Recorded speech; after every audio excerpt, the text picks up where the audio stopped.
함께 하나님 말씀 읽겠습니다. 구약성경 신명기서 6장 4절부터 9절까지 말씀 우리 교독하며 읽겠습니다. 구약성경 신명기 6장 4절부터 9절입니다. 이스라엘아 들으라. 우리 하나님 여호와는 오직 유일하신 여호와이시니 너는 마음을 다하고 뜻을 다하고 힘을 다하여 내 하나님 여호와를 사랑하라. 오늘 내가 내게 명하는 이 말씀을 너는 마음에 새기고 내 자녀에게 부지런히 가르치며 집에 앉았을 때든지 길을 갈 때든지 누워 있을 때든지 일어날 때든지 이 말씀을 강론할 것이며 너는 또 그것을 내 손목에 메어 기호를 삼으며 내 미간에 붙여 표를 삼고 또 내 집 문설주와 바깥문에 기록할지. 아멘. 네, 마음에 새기고 부지런히 가르치며 라는 제목으로 우리 이상원 목사님 설교해 주시겠습니다.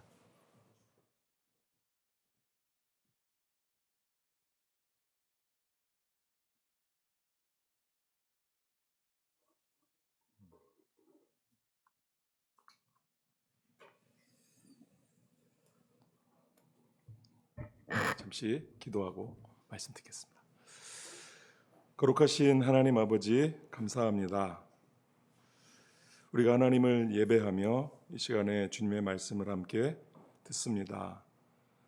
순종하기 위한 마음의 결단과 각오가 있도록 하나님 저희에게 은혜를 베풀어 주옵소서. 예수님의 이름으로 기도합니다. 아멘. 저는 제자교회에 와서 몇 안 되는 우리 학생들을 담당하고 있습니다. 우리 함께 예배드리고 있는데 어디 앉아 있는지 한번 찾아보시겠습니까? 곳곳에 이렇게 있습니다.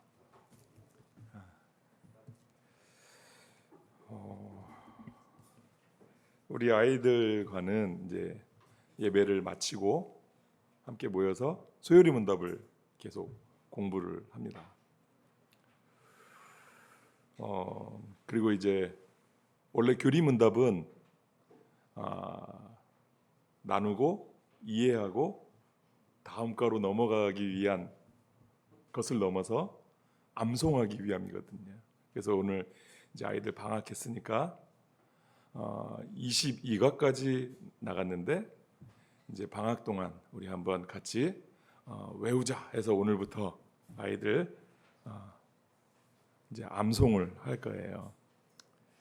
이 얘기는 안 했는데 안 외우면 밥을 안 주는 걸로 그렇게 아마 다 외우리라고 기대하고 생각합니다. 정말 이 아이들 너무나도 귀하고 소중합니다.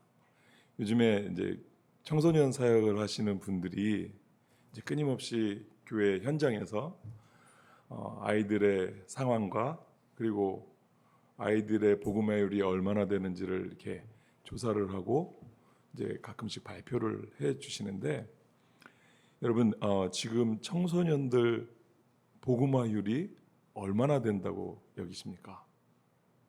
얼마나 될까요?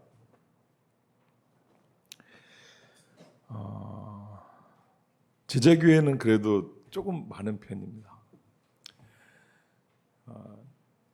일부 예배 드리는데 우리 한 선생님이 15% 이렇게 믿음찬 고백을 해주셨어요. 3% 미만입니다. 그런데 그 3%도 고정적인 수치가 아니라 0을 향해서 치닫고 있는 수치라고 이렇게 우려를 하더라고요. 그래도 아직 우리나라에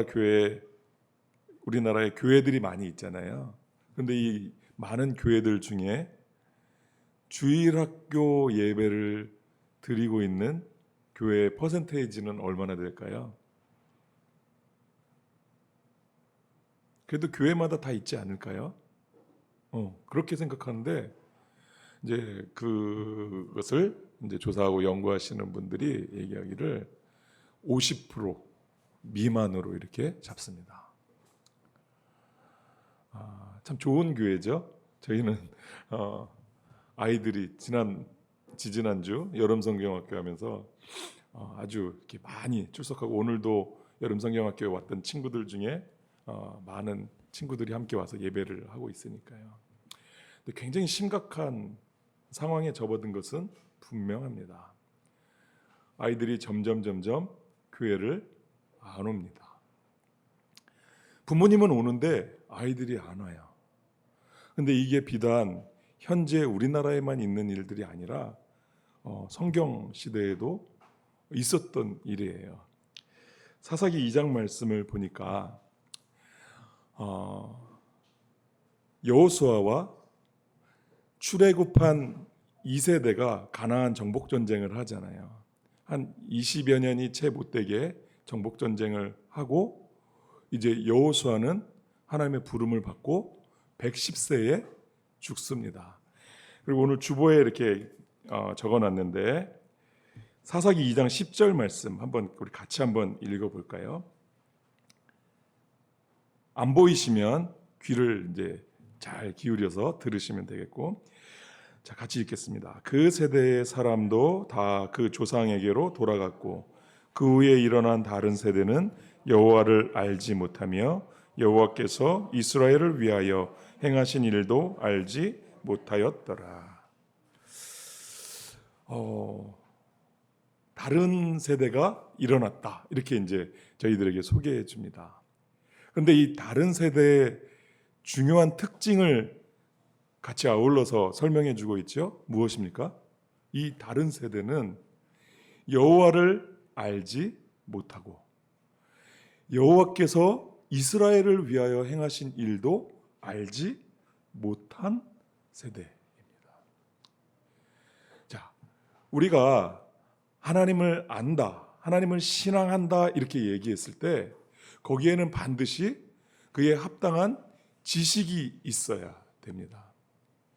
자, 하나님의 인격을 아는 것, 그리고 하나님께서 행하신 하나님의 사역을 아는 것이 꼭 필요해요. 그리고 그 내용들이 우리 믿음의 내용이 되어서 우리가 신앙을 고백하고 신앙인이 되는 거죠. 그런데 하나님도 알지 못하고 하나님이 행하신 일도 알지 못하는 사람을 우리는 어떤 사람이라고 부르죠? 불신자예요. 자, 이스라엘 안에 정복 전쟁을 치룬 그 다음 세대 안에서 곧바로 불신자들이 대거 일어나 존재하게 되었다는 충격적인 사실들을 얘기해 주는 거예요. 오늘 우리가 읽었던 이 신명기 본문을 보면, 자, 이 신명기 말씀이 언제 선포되고 기록된 말씀인 줄 아십니까? 신명기 1장 3절 말씀을 보면 이스라엘이 출애굽을 하고 40번째 해 11째 달 1일에 모세가 이 말씀을 선포했다, 이렇게 얘기해요. 그러니까 출애굽하고 40년이니까 모세의 나이는 몇 살입니까? 120살입니다. 그리고 모세는 이 설교를 마친 후에 채 한 달 전후로 해서 모압 땅에서 죽습니다. 그리고 이 설교를 마친 후에 70일이 지나서 이스라엘이 요단 땅을 건너 가나안 땅으로 들어가게 돼요. 그런데 모세가 죽었으니까 모세를 장례를 치르고 모세를 위해서 애곡하던 기간이 한 달이에요. 그러니까 곧바로 이 설교를 마친 뒤에 이스라엘이 준비해서 여호수아를 지도자로 세우고 가나안에 들어간 거예요. 자, 그런데 아까 제가 말씀드렸듯이 이 가나안 정복 전쟁을 치렀던 사람들은 출애굽했던 1세대들은 아니죠. 2세대입니다. 여러분, 1세대는 어디 갔습니까? 광야에서 다 엎드려 죽었습니다. 그들이 죽은 이유는 뭐죠? 출애굽 후 2년 동안 하나님께서는 이스라엘 백성들과 시내산에서 언약을 체결하시고 그들을 가데스 바네아로 인도하셨어요. 그리고 그곳에서 이제 너희가 가나안으로 올라가서 그 땅을 취하라 이렇게 말씀하셨단 말이에요. 근데 이스라엘 백성들이 아무래도 좀 불안했는지 우리가 정탐꾼을 좀 먼저 보내는 게 좋을 것 같습니다. 이렇게 의논을 했고 모세가 거기에 동의를 해서 12명의 정탐을 보내죠. 근데 12명이 정탐을 하고 돌아와서 어떤 보고를 합니까? 엇갈린 보도를 해요. 보고를. 근데 압도적으로 많은 10명이 그 땅이 과연 적과 꿀이 흐르는 아주 좋은 땅임에는 분명하지만 그곳에 있는 사람들은 기골이 장대하고 그 사람들에게 비교해 볼 때 우리는 그저 메뚜기 같다. 우리가 도무지 이길 상대가 아닌 것 같다. 이렇게 얘기를 해요. 아주 주눅이 들은 채로. 그런데 군중들이 이 10명의 정탐의 보고를 듣고는 하나님을 원망하기 시작했고 다시 장관을 세워서 애굽으로 돌아가자 하면서 난동을 피웁니다. 이로 인해서 하나님께서 그 세대에게 그 사람들에게 노하셨고 그 사람들 중에 어느 누구도 가나안에 들어가지 못하고 다 그들이 광야에서 죽게 될 것을 말씀하십니다. 그 사람들의 그러한 불신앙들 때문에 자기의 자녀들과 노인과 처자들까지도 다 광야에서 방황을 하며 40년을 보내게 될 것이다. 이렇게 말씀하세요. 그리고 이제 40년이 지났고 하나님이 말씀하신 대로 여호수아와 갈렙을 제외한 모든 사람들이 광야에 엎드려서 다 죽임을 당하게 되었습니다. 지금 들으라 이스라엘아 이렇게 얘기하셨을 때 이 이스라엘은 누구를 얘기하는 걸까요? 그러니까 2세대들을 얘기하는 거예요. 출애굽을 했으나 어린아이 때, 아기 때 부모에게 이끌려서 나왔던 사람이거나 아니면 광야에서 출생한 자녀들이 이제 장성을 했고 그 자녀들이 이 말씀을 듣는 당사자가 된 것입니다. 그리고 이 자녀들에게 이 세대에게 가나안 정복을 이제 명하고 허락하신 거죠. 자, 그런데 제가 이 말씀과 아까 사사기 본문들을 이렇게 같이 비교해서 보면서 좀 놀라웠던 점이 있었어요. 그게 뭐냐면 자, 채 20년도 안 되는 그 짧은 시간 안에 어떻게 이스라엘 백성들 안에서 불신자들이 양산되었을 수 있었을까 하는 거예요. 이렇게 짧은 시간에 말이에요. 적어도 지금 우리가 들었던 대로 이 사람들은 하나님께서 인정하신 가나안을 정복한 세대들이란 말이에요. 이렇게 들려진 명령에 아멘하고 화답하고 순종하였고 자기의 모든 수고를 다하여서 목숨을 불사하고 전쟁에 참여하고 그 땅을 취하였던 사람들이란 말이에요. 헌신된 사람들이라는 거죠. 근데 그 헌신된 사람들 안에서 어떻게 하나님도 알지 못하고 하나님께서 행하신 일도 알지 못하는 불신자들이 태어날 수 있었을까 하는 점이 궁금합니다. 그래서 우리가 오늘 본문을 통해서 그 이유를 한번 살펴보고 이스라엘이 어떤 명령을 들었는지 좀 살펴보면서 우리가 우리의 자녀들을 다른 세대로 키우지 않기 위해서 주의해야 될 것들을 좀 살펴보면 좋겠습니다. 이스라엘이 들었던 명령이 무엇입니까? 4절, 5절 말씀 보시면 5절만 한번 보시면 큰 명령이 담겨져 있지요. 너는 마음을 다하고 뜻을 다하고 힘을 다하여 내 하나님 여호와를 사랑하라 하는 것입니다. 이 4절부터 9절까지는 쉐마 이스라엘 하는 굉장히 유명한 구절이지요. 예수님께서도 이 구절을 온 율법과 선지자의 강령이요 크고 첫째 되는 계명이다 이렇게 말씀하셨던 구절이기도 합니다. 자, 그런데 사랑하라 이 말은 오늘날 우리들 문화와 사회에서 이해하면은 조금 이해하기 어렵고, 이 당시에 하나님께서 이스라엘과 맺었던 언약적 상황 안에서 이해를 해야 이 사랑하라가 무슨 명령인지를 저희들이 잘 이해를 할 수 있는 것이에요. 여러분, 하나님과 이스라엘은 언약을 체결했다 그랬죠.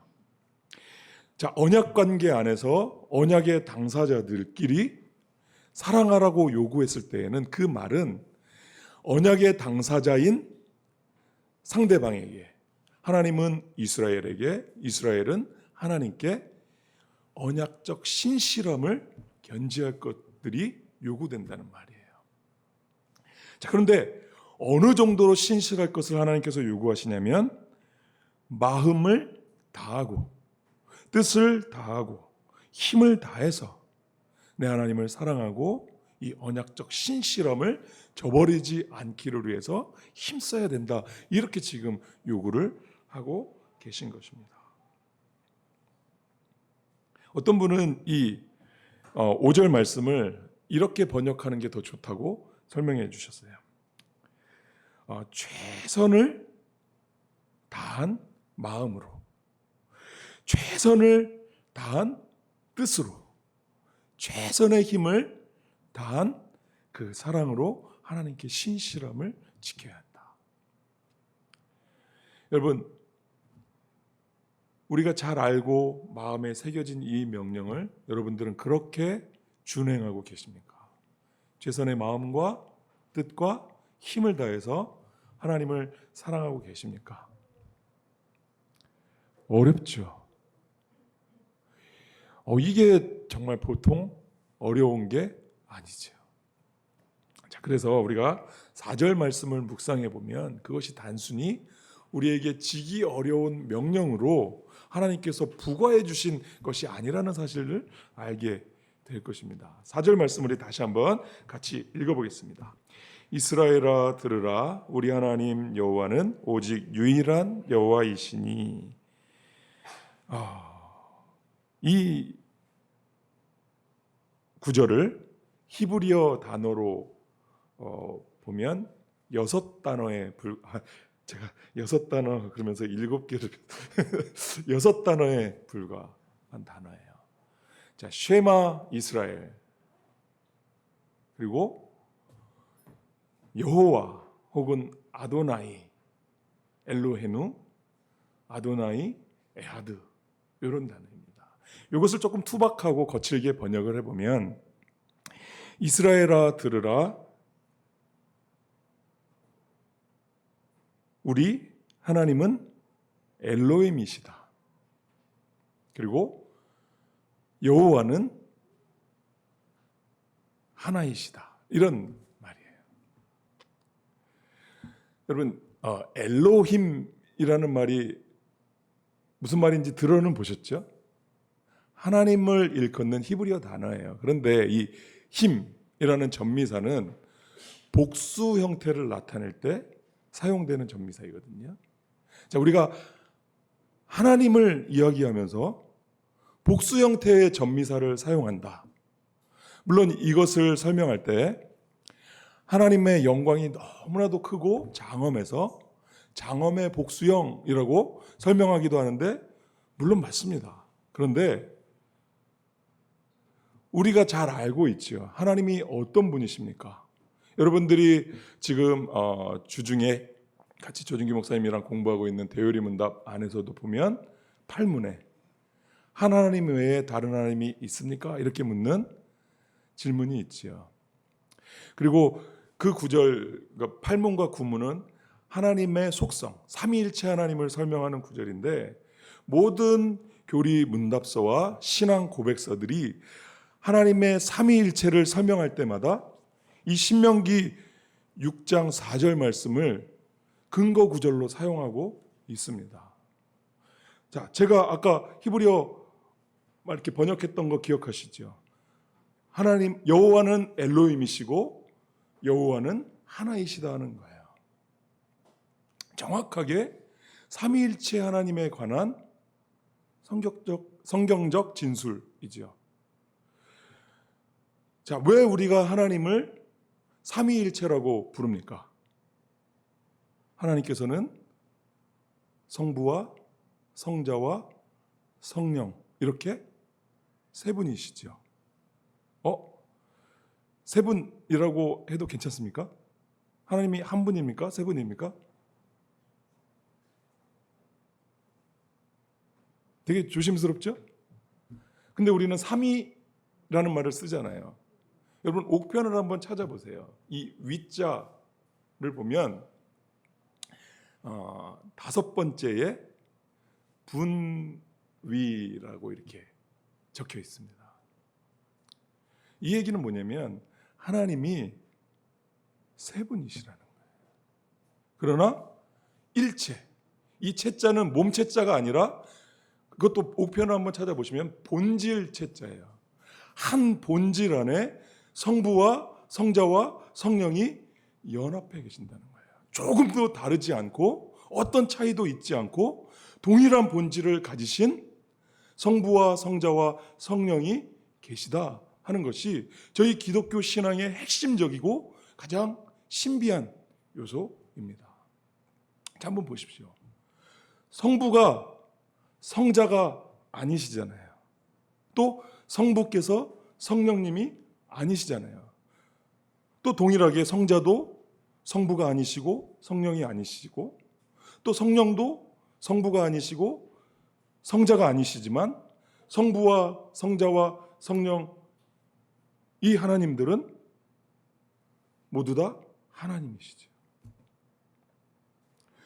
명확하게 구분이 되시지만 한 본질.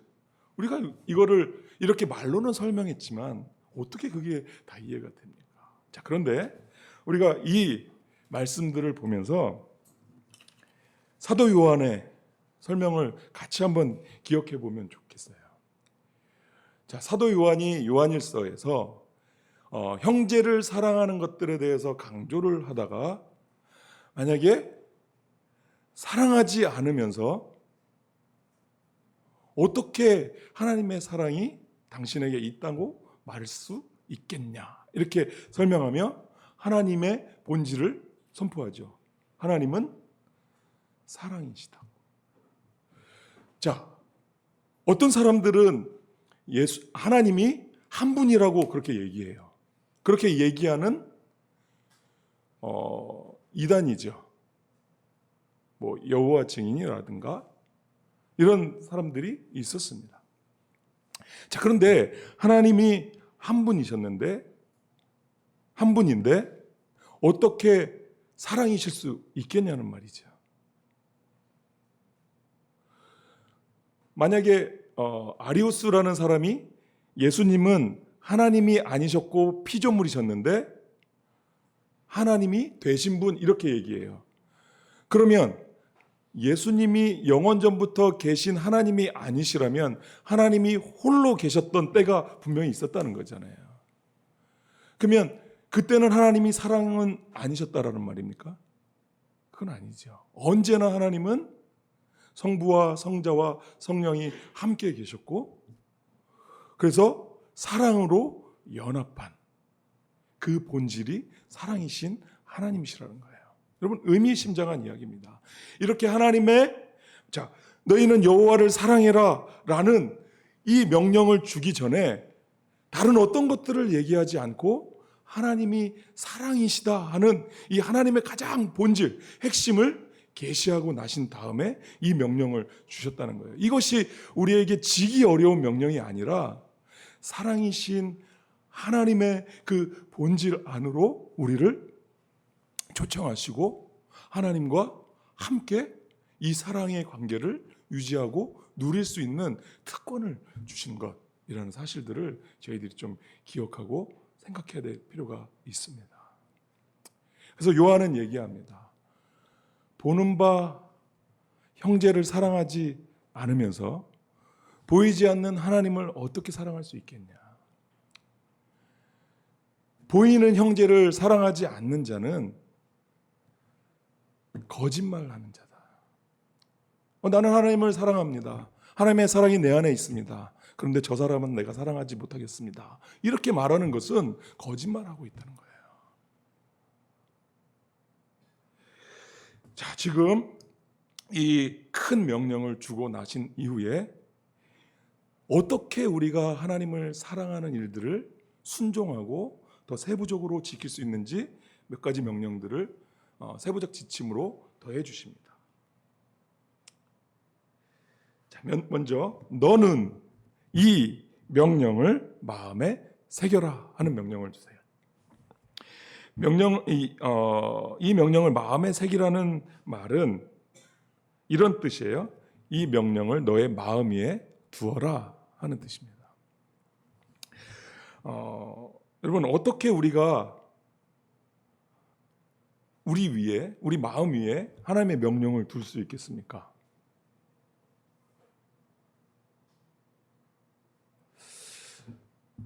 혹시 아시는 분 없으십니까? 더군다나 요즘같이, 여러분 이제 오늘 우리가 아이들 교리문답을 외우게 시킬 건데, 왜 이게 필요하냐면 아이들이 지금 스마트폰으로 접하고 있는 매체들을 보면 쇼츠, 밈, 릴스 이런 것들이에요. 자기의 의지와 상관없이 그냥 계속 이렇게 엄지손가락 하나 까딱까딱하면서 넘겨보면 다채롭고 다양한 수많은 정보들이 다양한 사람들에 의해서 올려지고 있는데 그것을 여과 없이 보고 있단 말이에요.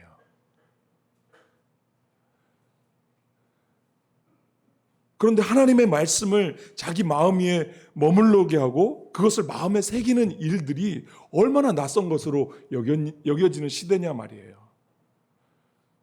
그런데 이것을 우리가 포기할 수는 없죠. 우리의 자녀들을 향해서 지금 너는 이 말씀을 자녀들에게 부지런히 가르치라 하는 이 명령도 이 다음에 이제 우리가 살펴보게 될 터인데, 어떻게 하면 이 자녀들에게 이 명령을 가르치고 그 자녀들의 마음 가운데 이 명령을 새기게 할 수 있겠냐 말이에요. 자, 우리가 잘 알고 있는 전통적인 성경의 방식은 무엇이냐면 묵상입니다. 유진 피터스는 이 묵상을 이렇게 설명을 해요. 사자가 한 짐승을 잡고 그것을 먹이로 삼습니다.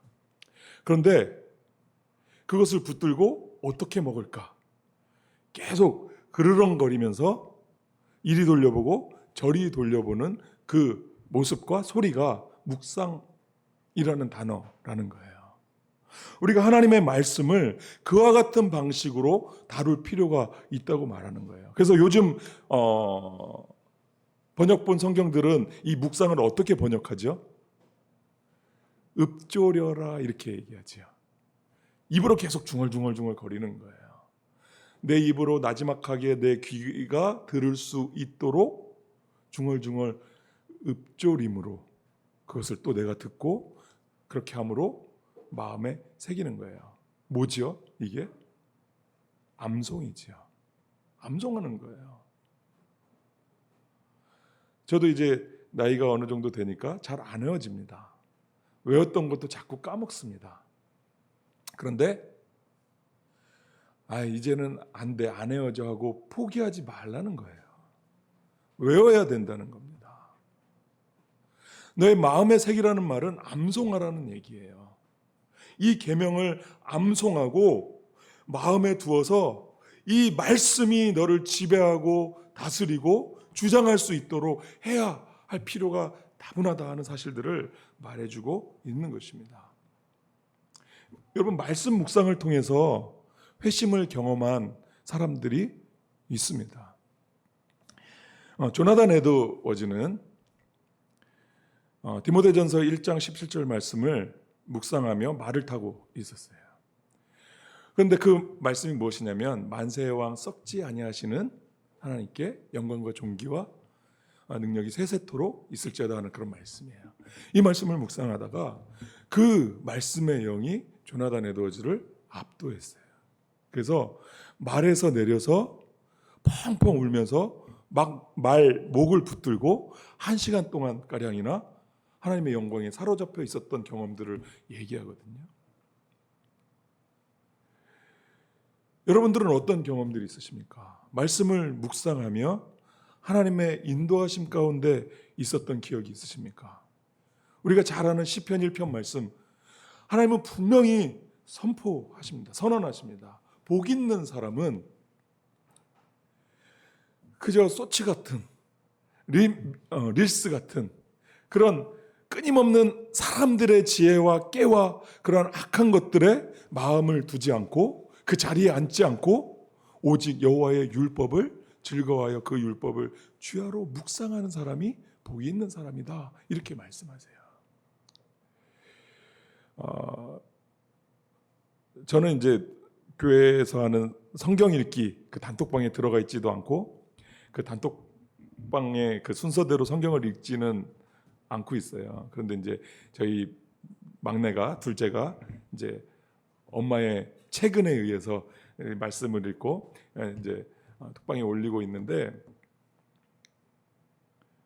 그리고 이제 가끔씩 보면 말씀을 읽고 해치워 버려요. 물론 그것도 귀하다 이렇게 얘기할 수 있겠지만 그게 아니죠. 성경이 우리들에게 장려하는 말씀을 대하는 방식은 우리가 주야로 그것을 묵상하는 거예요. 그 가운데 기록된 모든 것을 다 지켜 행하는 거예요. 여러분, 말씀을 하루에 석 장씩 읽으시죠? 서너 장씩? 더 정성껏 이 말씀이 우리들에게 말씀하시는 바가 무엇인지 여러분들 안에 말씀이 정말 말씀하시도록 그렇게 정성껏 읽으셔야 합니다. 이게 마음에 새기는 거예요. 그리고 또 한 가지 명령은 내 자녀에게 부지런히 가르치라는 거예요. 자, 자녀에게 가르치기 전에 먼저 무엇을 하라는 거죠? 마음에 먼저 그 명령을 내 마음에 먼저 새겨야 한다는 것입니다. 이게 순서가 굉장히 중요합니다. 왜냐하면 우리의 자녀들은 많이들 경험하셨겠지만 부모들의 말을 따릅니까? 등을 따릅니까? 등을 보고 따라해요. 그리고 누워있으면 똑같이 와서 누워있고 어쩔 땐 소름이 끼쳐요. 내가 더 주의해야 되겠구나 이러면서 각성을 하게 되는 거예요. 아이들은 부모의 말보다 부모의 행동을 따라합니다. 그러니 부모가 하나님께 헌신되어서 하나님의 말씀을 마음에 새기는 그러한 부단한 시간들을 보낸다면 자녀들은 그것을 통해서 이것은 우리의 엄마 아빠가 했던 일들이야. 그리고 그 습관을 따라 자기도 습관을 들이게 될 가능성이 훨씬 높다는 사실이에요. 여러분, 이 명령을 마음에 새겨라 하는 말은요, 부지런히 가르치라 하는 말은 무슨 말이냐면 날카로운 것으로 그 마음을 콕 찍어서 아이들 마음에 감동으로 다가올 수 있도록 부단하게 설득하고 강론할 것들을 말씀하는 거예요. 그냥 그렇게 해야 돼 확신에도 없이 내가 경험한 말이 아닌 그냥 말씀에 그렇게 기록되어 있으니 이렇게 스쳐서 아이들에게 전달되어지는 방식으로서 말고 부모가 경험한 그 말씀들을 가지고 내가 이렇게 해보니 하나님의 말씀이 사실이야. 그러니까 체험을 바탕으로 전해준 그 부모의 교훈이 아이들에게 생명과 같이 여겨질 수 있게 된다는 말이에요. 그리고 순서는 조금 잘못되어 있지만 원어의 순서대로 하면 말씀을 강론하라 이런 표현이 먼저 나옵니다. 강론하다는 얘기는 그냥 말하다는 거예요. 편안하게. 그냥 어떤 각 잡고 딱 앉혀놓고 말하는 게 아니라 언제든지 말하라는 거예요. 그래서 이것을 설명해 주는 그 4개의 표현이 나오지요. 7절 말씀인데요. 우리 같이 한번 보시죠. 내 자녀에게 부지런히 가르치며 집에 앉았을 때에든지 길을 갈 때에든지 누워 있을 때에든지 일어날 때에든지 이 말씀을 강론할 것이며. 자, 2개씩 묶으면 좋아요. 자, 자녀에게 부지런히 가르치고 말씀을 강론할 것이다. 이것이 한 쌍이라면 이제 집에 앉았을 때든지 길을 갈 때든지. 자, 히브리어에서 보면 두 개의 좀 대조적인 표현들을 하나로 묶어서 전체를 표현하는 방식이 있어요. 그러니까 집에 앉았을 때, 그리고 길에 있을 때에는 집 밖을 얘기하는 것이죠. 그러니까 집에 있을 때든지 집 밖에 있을 때든지 언제든지 이 말씀을 가르치고 강론해야 된다, 이렇게 말하는 거예요. 또 때에 대해서 누워 있을 때든지 일어날 때든지, 이것도 똑같죠. 자, 누워 있고 일어나고 모든 시간을 표현하는 말입니다. 그러니까 사실은 부지런히 가르치라는 이 말의 강도가 얼마나 중요한 것인지를 우리가 이 말씀들을 통해서 살펴볼 수 있어요. 다시 우리 사사기 말씀을 다시 한번 상고해 보면, 왜 그토록 다른 세대가 이스라엘 안에서 그렇게 빨리 일어나게 되었을까요? 헌신한 세대였고 하나님을 사랑하고 하나님께 순종한 세대였지만, 저는 이 부모가 되어서 자식들에게 부지런히 가르치는 일에 실패했다 하는 이 부분들을 좀 주목하고 싶습니다. 만약에 부모에게 주신 이 명령을 소홀히 하고 자녀들에게 부지런히 하나님의 명령을 가르치지 않는다면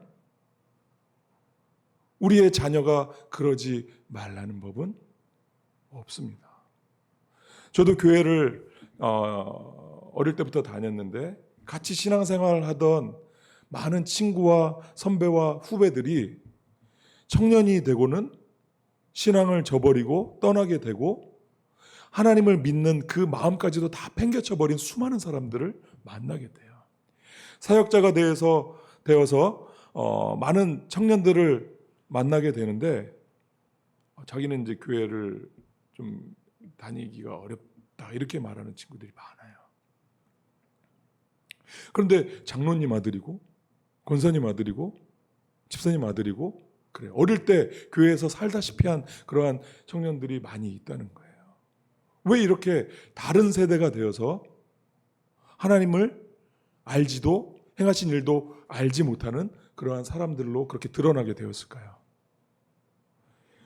부지런히 가르쳐야 하는 그 일에 헌신되지 않았기 때문에. 물론 전쟁을 하느라 바빴고 그 일에 집중하느라 가정을 잘 돌보지 못했을 수 있습니다. 그러나 이 명령은 다음 세대를 위해서 너무 중차대한 명령이에요. 사사기에서 보는 그 이스라엘 안에 있는 그 불신자와 같은 모습들이 바로 여기에 기인했다면 얼마나 이스라엘이 이 일에 신경 쓰고 헌신해서 이 부분들을 자녀들에게 가르치기 위해서 힘써야 했는지 저희들이 알 수 있는 대목이죠. 자, 그럼 지금 저희들은 어떻게 해야 될까요? 제가 기회가 있을 때마다 가끔씩 제자교회 칭찬을 해드리죠. 어떤 부분이냐면 여러분들이 목사님과 함께 교리문답 교육을 잘 받고 계시다는 거예요. 가끔씩 이제 저희 둘째도 이제 주일학교에 소속되어서 뉴시티 교리문답 이거 이제 암송하고 뭐 달란트도 받고 뭐 그러긴 하는데 암송을 해요.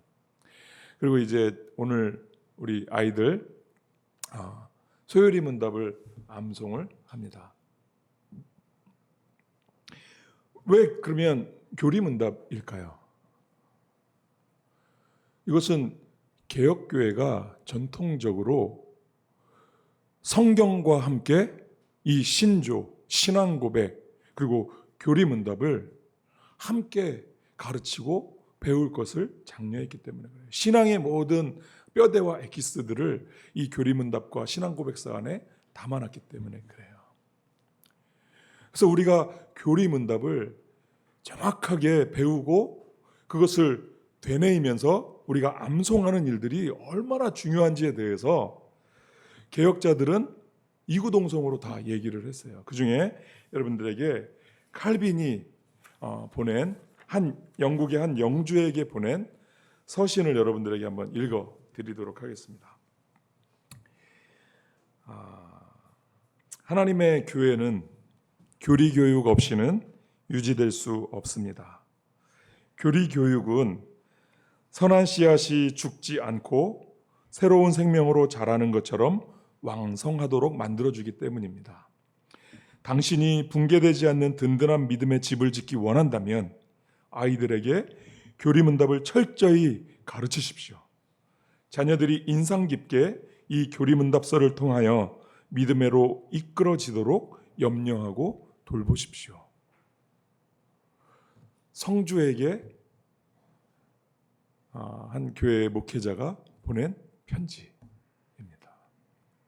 그리고 칼빈은 이뿐만 아니라 제네바시에서 사역을 했는데 그 시의회에 보낸 제의서에서 이렇게 제안을 합니다. 간결하고 단순한 신앙의 요약을 작성해서, 그러니까 교리문답서 같은 거를 얘기하는 거예요. 모든 어린이들에게 가르칠 것과 연중 일정한 날에 목사 앞에서 문답을 하고 시험을 받고 충분히 가르침을 받았다고 인정될 때까지 계속 이것을 해주도록 제안을 했습니다. 자, 여러분, 정말 온 성도가 교리문답을 배우고 익히는 것은 흔한 일이 아닙니다. 너무 귀한 일들을 하고 계신 거예요. 하지만 이제 여러분들도 외우셔야 됩니다. 힘쓰셔야 됩니다. 계속 배웠던 그 내용들을 중얼중얼 거리면서 내 입에 착 붙도록 외우셔야 돼요. 안 된다고요? 여러분, 이순재 씨, 강부자 씨, 신구 씨 이런 원로 배우들 보면 대사들 기가 막히게 외우잖아요. 어떻게 그 많은 대사들을 외워서 연기를 할 수 있겠습니까? 연륜이라고요? 아니, 부단한 노력을 하는 겁니다. 이 대사를 외워야 자기가 배우 생활을 계속할 수 있고 자기의 생계와 일들이 보장될 수 있기 때문에 해야 하기 때문에 하는 거예요. 여러분, 이 교리문답이 든든한 신앙의 공동체를 세우기 위해서 암송하는 일들이 꼭 필요하다면 하셔야 하지 않겠습니까? 다음 세대를 위해서 여러분들이 어떤 것들을 준비해 주실 수 있으시겠어요? 여러분들이 먼저 마음에 이 진리의 체계들을 새길 수 있도록 노력하셔야 됩니다. 그리고 여러분들이 경험하고 확신하는 이 교회의 전통적으로 신앙의 요체라고 말할 수 있는 이 교리문답 신앙 고백들을 자녀들에게 부지런히 가르칠 수 있도록 힘써 주셔야 됩니다. 그렇게 하는 일들이 아무것도 아닌 게 아니라 그렇게 해야 하나님의 든든한 교회로서 다른 세대가 아니라 우리의 자녀들이 경건하고 신실한 다음 세대로 드러날 수 있도록 만들어주는 분명한 길이기 때문에 여러분들에게 이 부분들을 당부드립니다. 더욱더 우리가 배우고 공부하는 이 일에 힘써 주시고 아직까지 이 일을 안 하고 계신 분이 있다면 지금 신청하십시오. 전화번호 우리 조 목사님이 아주 잘 가르쳐 주실 거예요. 그리고 분명히 경험하게 되실 거예요. 이 신앙의 전체를 골고루 배움으로 여러분들의 신앙이 흔들리지 않는 견고함 안에서 자라게 되실 줄로 분명히 믿습니다. 이러한 교회와 성도가 될 수 있도록 함께 힘써 주시기를 바랍니다. 우리 함께 기도할까요? 좀 교회를 위해서, 아이들을 위해서 기도해 주시기를 바랍니다. 교회가 하나님의 진리를 알고 배우고 선포하는 일에 더욱더 열심을 낼 수 있도록 우리의 자녀들이 다음 세대에서 경건하고 신실한 하나님의 백성들로 드러날 수 있도록 하기 위해서 이 자녀들이 교리문답 잘 외우고 신앙의 놀라운 체험들을 행할 수 있도록 목사님 나오실 때까지 함께 기도하겠습니다.